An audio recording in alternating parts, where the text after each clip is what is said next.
আমি CC sir. আজকে আমরা আলোচনা করব ইতিহাসের বা ইউরোপের ইতিহাসের একটি গুরুত্বপূর্ণ টপিক, প্রথম বিশ্বযুদ্ধের কারণ।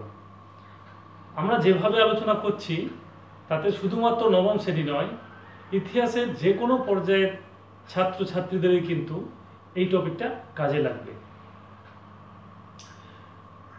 প্রথম বিশ্বযুদ্ধ হলো মানব সভ্যতার ইতিহাসে এক কলঙ্কিত অধ্যায়, যা শুরু হয়েছিল 1914 খ্রিস্টাব্দের 28শে জুলাই এবং দীর্ঘ 4 বছর ব্যাপী স্থায়ী এই যুদ্ধের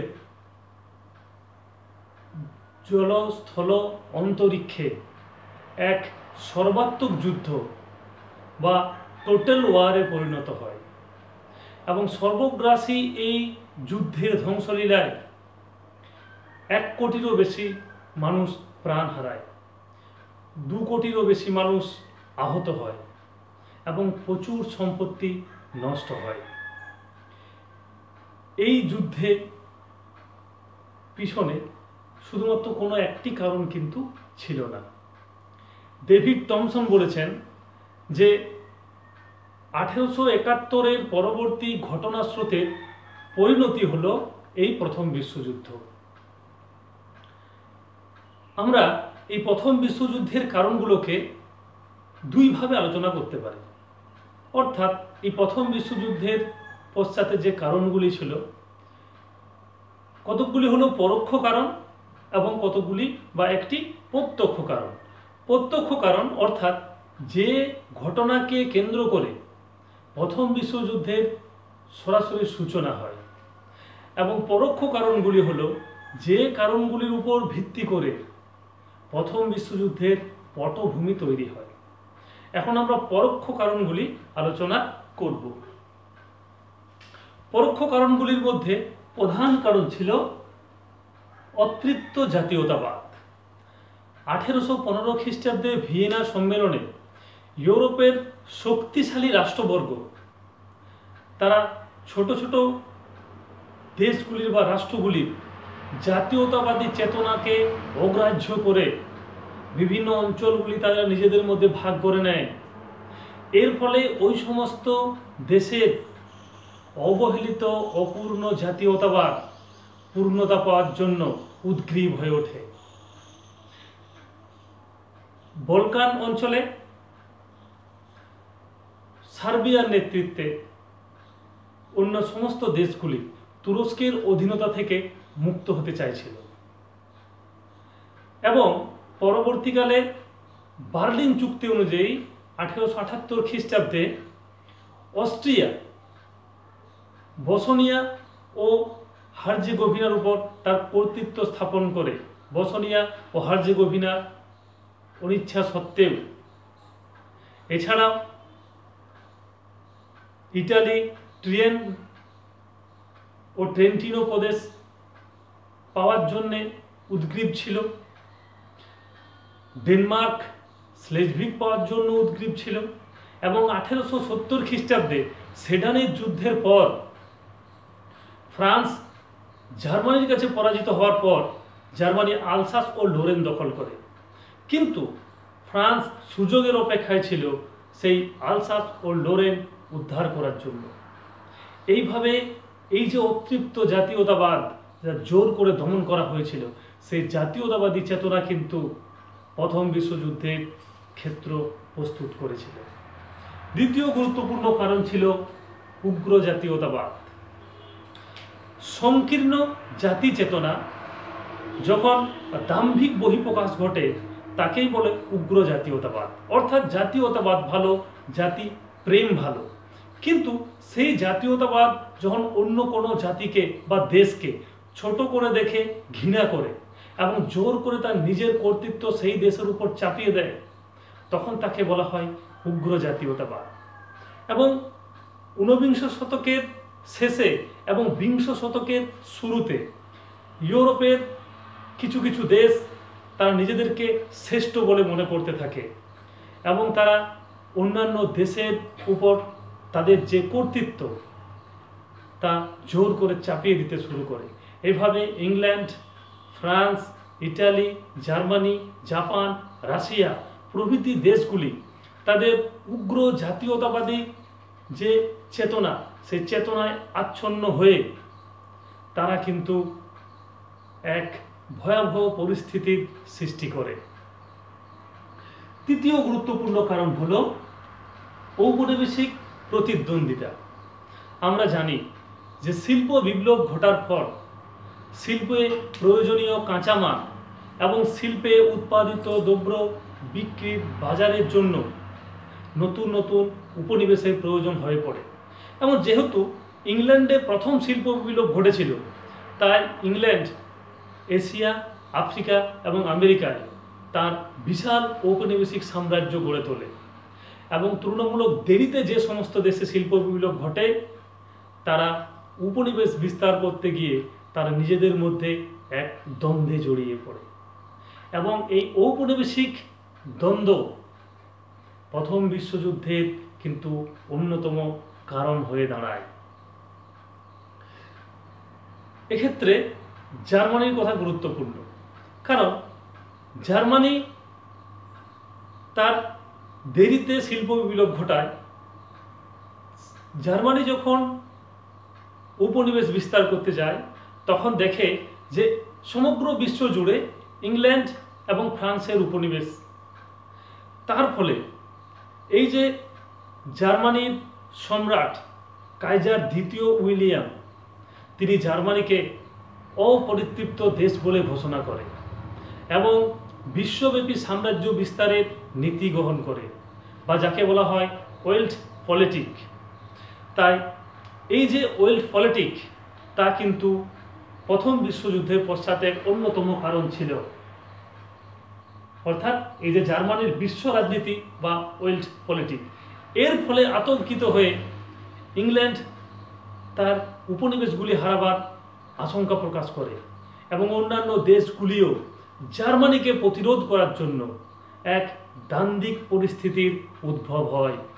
এবং এই পরিস্থিতিতে সমস্ত দেশগুলি তারা নিজেদের উপনিবেশগুলিকে বজায় রাখার জন্য যুদ্ধের প্রস্তুতি নিতে শুরু করে। এইভাবে শুরু হয় সামরিক প্রস্তুতি, অর্থাৎ প্রথম বিশ্বযুদ্ধের এক অন্যতম কারণ হয়ে দাঁড়িয়েছিল এই সামরিক প্রস্তুতি। কাইজার দ্বিতীয় উইলিয়াম জার্মানির সর্ববিশ্বব্যাপী তার ওয়েল্ট পলিটিক নীতি অনুযায়ী সাম্রাজ্য বিস্তার করতে গিয়ে তার শক্তিশালী নৌবাহিনী গড়ে তোলে এবং ইংল্যান্ড ও ফ্রান্স আতঙ্কিত হয়ে তারাও তাদের সামরিক শক্তি বৃদ্ধি করতে থাকে। এবং এইভাবে ইউরোপের প্রায় সমগ্র দেশেই গোপনে অস্ত্রশস্ত্র এবং সামরিক শক্তি বৃদ্ধি করতে থাকে। তাই 1871 খ্রিস্টাব্দের পর থেকে 1913 খ্রিস্টাব্দ পর্যন্ত যে সময়, সে সময়ে কিন্তু কোনো বড় যুদ্ধ হয়নি, কিন্তু তার অন্তরালে শক্তিশালী রাষ্ট্রগুলো তাদের সামরিক প্রস্তুতি নিচ্ছিল, অর্থাৎ অস্ত্রশস্ত্র বৃদ্ধি করতে শুরু করেছিল। এই জন্য এই সময়কে বলা হয় সশস্ত্র শান্তির যুগ। এবং এইভাবে সামরিক প্রতিযোগিতা এক বিশেষ দ্বন্দ্বের আবহাওয়া সৃষ্টি করে, অর্থাৎ বিভিন্ন দেশগুলি তাদের উপনিবেশগুলিকে সুরক্ষিত করার জন্য এক দেশ অপর দেশের সঙ্গে বিভিন্নভাবে চুক্তিবদ্ধ হতে থাকে। এইভাবে সমগ্র বিশ্ব দুইটি শিবিরে বিভক্ত হয়ে যায়, অর্থাৎ পরস্পর বিরোধী শক্তি জোট গড়ে ওঠে। তাই প্রথম বিশ্বযুদ্ধের পশ্চাতে অন্যতম কারণ ছিল পরস্পর বিরোধী শক্তি জোট। এইভাবে 1882 খ্রিস্টাব্দে অস্ট্রিয়া, ইতালি এবং জার্মানি, এই তিন শক্তির মধ্যে ত্রিশক্তি চুক্তি বা ট্রিপল অ্যালায়েন্স গড়ে ওঠে। এবং এই চুক্তিতে স্থির হয় যে তৃতীয় কোনো পক্ষ, এই চুক্তিবদ্ধ দেশগুলি যদি অন্য কোনো পক্ষ বা অন্য কোনো দেশ দ্বারা আক্রান্ত হয়, তাহলে কিন্তু তারা পরস্পরকে সহযোগিতা করবে। অপরদিকে রাশিয়া এবং ফ্রান্সের মধ্যে 1894 খ্রিস্টাব্দে এক চুক্তি স্বাক্ষরিত হয়। এই ত্রিশক্তি যে চুক্তি হয়েছিল বা ট্রিপল অ্যালায়েন্স হয়েছিল তার ভয়ে ভীত হয়ে নিজেদেরকে আত্মরক্ষার জন্য, এবং 1904 খ্রিস্টাব্দে ইংল্যান্ড ও ফ্রান্সের মধ্যে আতাত কর্ডিয়াল স্বাক্ষরিত হয়, এবং 1907 খ্রিস্টাব্দে সমস্ত ধরনের বিরোধ ভুলে রাশিয়া ও ইংল্যান্ডের মধ্যে ইঙ্গো-রুস কনভেনশন স্বাক্ষরিত হলে ইংল্যান্ড, ফ্রান্স ও রাশিয়ার মধ্যে ত্রিশক্তি আতাত গড়ে ওঠে। তোমরা একটু মনে রাখবে যে আতাত এবং মৈত্রী বা চুক্তি এই দুটো একটু মিলে যায়, তবে ইংল্যান্ড ও ফ্রান্সের মধ্যে যেহেতু আতাত কর্ডিয়াল স্বাক্ষরিত হয়েছিল তাই এই পক্ষ হলো ট্রিপল আতাত। এইভাবে সমগ্র বিশ্ব দুইটি পরস্পর বিরোধী শক্তি জোটে বিভক্ত হয়ে পড়ে এবং এক ভয়াবহ পরিস্থিতির সৃষ্টি হয়। ঠিক এই সময়ে কয়েকটি আন্তর্জাতিক সংকট প্রথম বিশ্বযুদ্ধকে কিন্তু ত্বরান্বিত করেছিল, অর্থাৎ আন্তর্জাতিক সংকট। এই সময়ে 1905 খ্রিস্টাব্দে মরক্কো অঞ্চলে জার্মানি তার প্রভাব বিস্তার করতে গেলে ফ্রান্সের বাধার সম্মুখীন হয় এবং এখানে মরক্কো সংকট সৃষ্টি হয়। অপরদিকে 1911 খ্রিস্টাব্দে জার্মানি মরক্কোর আগাদির বন্দরে প্যান্থার নামক একটি যুদ্ধ জাহাজকে প্রবেশ করালে সেখানে ইংল্যান্ডও কিন্তু ফ্রান্সের অনুকূলে একটি যুদ্ধ জাহাজ প্রেরণ করে এবং এইভাবে এই আগাদির সংকট সৃষ্টি হয়। ঠিক এই সময়ে বলকান অঞ্চলে সার্বিয়ার নেতৃত্বে বিভিন্ন রাষ্ট্রগুলি তারা ঐক্যবদ্ধ হতে চেষ্টা করছিল, কিন্তু অস্ট্রিয়া বার্লিন চুক্তি অস্বীকার করে বসনিয়া ও হার্জেগোভিনাকে তার সাম্রাজ্যভুক্ত করায় বা দখল করায় সার্বিয়ার সঙ্গে অস্ট্রিয়ার কিন্তু এক দ্বন্দ্বের সূত্রপাত হয়। অপরদিকে সার্বিয়াকে সহযোগিতা করে রাশিয়া এবং অস্ট্রিয়াকে সহযোগিতা করতে এগিয়ে আসে জার্মানি। এইভাবে কিন্তু প্রথম বিশ্বযুদ্ধের ক্ষেত্র একেবারে প্রস্তুত হয়ে যায়, অর্থাৎ সমগ্র বিশ্ব জুড়ে এক বারুদের স্তূপে, সমগ্র বিশ্ব এক বারুদের স্তূপে পরিণত হয়, যেখানে শুধুমাত্র প্রয়োজন ছিল একটি দেশলাই কাঠি। যে কাজটি করেছিল সেরাজেভো হত্যাকাণ্ড, অর্থাৎ এইটি ছিল প্রথম বিশ্বযুদ্ধের প্রত্যক্ষ কারণ। সেরাজেভো হলো বসনিয়ার রাজধানী। সেখানে অস্ট্রিয়ার যুবরাজ ফার্দিনান্দ এবং তার পত্নী সোফিয়া পরিভ্রমণ করতে এলে প্রকাশ্য দিবালোকে ব্ল্যাক হ্যান্ড বা ইউনিয়ন অফ ডেথ নামে এক স্লাভ গুপ্ত সংগঠনের সদস্য গ্যাভরিলো প্রিন্সেপ প্রকাশ্যে দিবালোকে ফার্দিনান্দ ও সোফিয়াকে গুলি করে হত্যা করে। এই ঘটনাকে বলা হয় সেরাজেভো হত্যাকাণ্ড, এবং এই হত্যাকাণ্ডের প্রতিবাদে অস্ট্রিয়া সার্বিয়াকে দায়ী করে এবং এক চরমপত্র দিয়ে 48 ঘন্টার মধ্যে কিছু কিছু দাবি পেয়ে নিতে বলে, কিন্তু সার্বিয়া অনেকগুলি দাবি মেনে নেয়, কিন্তু যে দাবিগুলো মানলে তার সার্বভৌমিকতা ক্ষুণ্ণ হবে সেই দাবিগুলি কিন্তু মানতে অস্বীকার করে এবং এই সমস্যা সমাধানের জন্য এক সভা বা একটি বৈঠক ডাকার প্রস্তাব দেয়। কিন্তু অস্ট্রিয়া সেই প্রস্তাব অগ্রাহ্য করে 1914 খ্রিস্টাব্দের 28শে জুলাই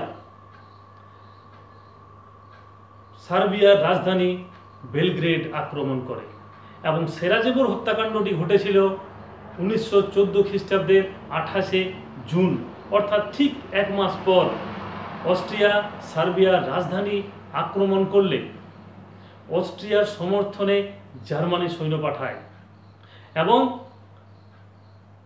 সার্বিয়ার সমর্থনে রাশিয়া সৈন্য পাঠায়। পরবর্তীকালে সার্বিয়াকে সমর্থন করে ফ্রান্স এবং ইংল্যান্ড, এবং জার্মানির পক্ষ নেয় তুরস্ক।